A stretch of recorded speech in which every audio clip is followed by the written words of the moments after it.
resilience? Is it something that you can kind of, fake it till you make it? Or what are some of the tips that you have found to kind of get yourself out of just the crud of the moment and be able to find that good so that you can move on and be resilient?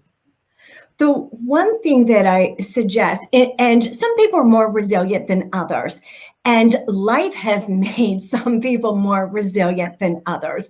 And I will say I fall into that category, being a two-time survivor in the last 4 years. Yeah. So with it, you can implement a few little steps.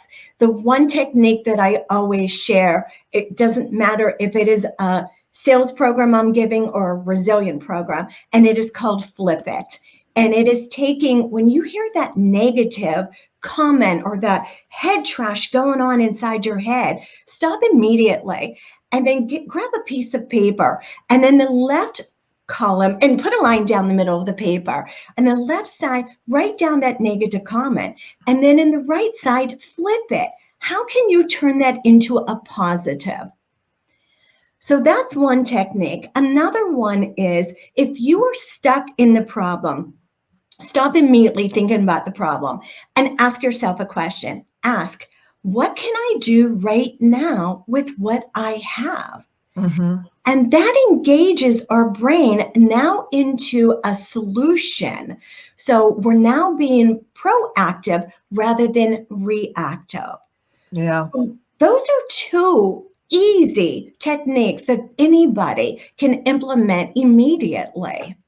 Well, and it's so funny. I mean, and we really didn't get into kind of your history in our interview for the summit, but my favorite story, MJ just said she's a two-time cancer survivor. She really is one of the most resilient people I know. But what was it you had? It was something like she had ports in, and she had a client appointment, and she got on the bus and went. So you just tell the story, because it is probably my favorite story. And for all of you that are out there saying, "Oh, I got nothing," it's like, yeah, if MJ can do this, you can do this. I had just had a major surgery. So it was a surgery that lasted longer than it was supposed to. It was a 10-hour surgery. I was supposed to be in the hospital for 4 to 5 days, but I was determined. So I got into, so it's a little bit longer. I got into the room at 11:45 on a Wednesday, and Friday morning I was released. So I was determined that I was going to bounce up. I call it bounce up.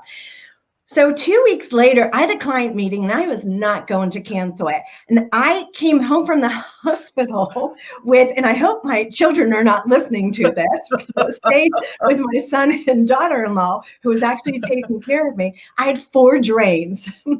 four drains, and I bought a shrug ahead of time that was longer. It covered up. I pinned everything to my blouse and to my slacks, and I put the shrug on, and I had an Uber. Uber picked me up, dropped me off at the client's. I had the meeting. Unfortunately, it was a meeting with a president, so I could sit the whole time. So finished the meeting. It was a 90-minute meeting. Walked out, walked to the end of the block, called for an Uber, and came home.